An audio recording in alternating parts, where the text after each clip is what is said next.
संभालते ही active mode में नजर आ रहे हैं। झारखंड में हाल ही में संपन्न विधानसभा चुनाव में गेम चेंजर मानी गई हेमंत सरकार की मैया सम्मान योजना की लाभार्थियों की अब नए सिरे से स्क्रीनिंग की प्रक्रिया शुरू की जा रही है।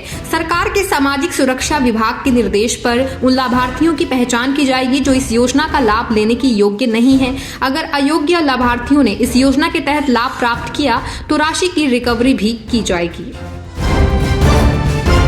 कांग्रेस की पूर्व सांसद मीनाक्षी नटराजन राजधानी भोपाल पीसीसी में आयोजित प्रेस वार्ता में बीजेपी सरकार पर जमकर हमला बोला। उन्होंने सरकार पर वादे पूरे नहीं करने का भी आरोप लगाया।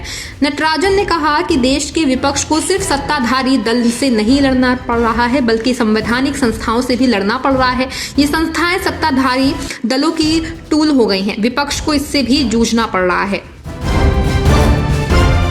सदन में समाजवादी पार्टी के सांसद जियाउर रहमान ने संभल हिंसा के मुद्दे पर जमकर निशाना साधा। सदन की कार्यवाही के दौरान सपा सांसद ने बीजेपी पर गंभीर आरोप लगाए। इस दौरान जब सभापति ने उनसे अपनी बात पूरी करने के लिए समय का हवाला देते हुए कहा कि जल्दी अपनी बात पूरा कीजिए तो इस पर वो अपना भाषण देते रहे।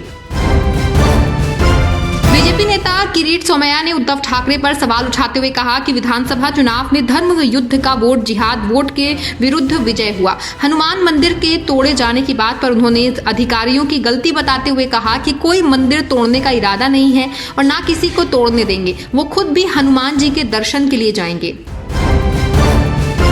लोकसभा में नेता प्रतिपक्ष राहुल गांधी ने लोकसभा में संविधान पर बहस के दौरान मोदी सरकार पे जमकर निशाना साधा है। उन्होंने मनुस्मृति का जिक्र करते हुए कहा कि भाजपा मनुस्मृति को संविधान से ऊपर मानती है। राहुल गांधी ने आरोप लगाया कि जिस तरह एकलव्य का अंगूठा काटा था उसी तरह देश के युवाओं का अंगूठा काटा जा रहा है। जैसे एकलव्य ने तपस्या की थी वैसे ही हिंदुस्तान का युवा सुबह उठकर अलग अलग परीक्षा की तैयारी करते हैं।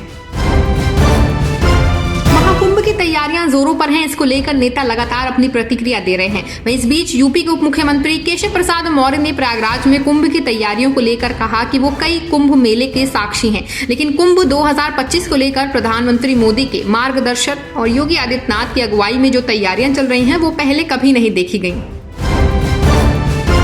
कांग्रेस नेता संदीप दीक्षित ने दिल्ली सरकार की महिला सम्मान योजना की आलोचना करते हुए कहा कि कांग्रेस ने पंजाब में भी इस तरह के वादे किए थे लेकिन उन्हें पूरा करने में विफल रही। उन्होंने ये भी भविष्यवाणी की कि आप आगामी दिल्ली विधानसभा चुनाव हार जाएगी।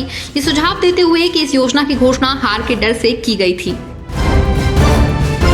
मध्य प्रदेश के मुख्यमंत्री डॉक्टर मोहन यादव ने मध्य प्रदेश के शहडोल जिले में नव विकसित सरसई द्वीप का उद्घाटन किया जो इस क्षेत्र में पर्यटन को बढ़ावा देने की दिशा में एक महत्वपूर्ण कदम है।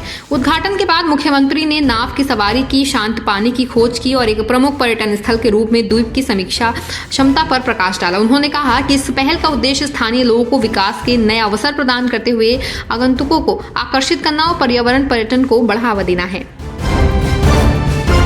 पीपुल्स डेमोक्रेटिक पार्टी ने जम्मू और कश्मीर के लिए सम्मान के साथ शांति की और संघर्ष को पुनः सक्रिय करने का संकल्प लिया है, जिसमें कश्मीर मुद्दे का हल ढूंढने के लिए सभी लोकतांत्रिक और संवैधानिक उपायों का इस्तेमाल किया जाएगा। इसमें अगस्त 2019 से पहले जम्मू और कश्मीर को प्राप्त विशेष दर्जा की बहाली भी शामिल है। ये प्रस्ताव पार्टी की जनरल काउंसिलिंग बैठक में पास किया गया है, जिसकी अध्यक्षता पार्टी प्रमुख महबूबा मुफ्ती ने की।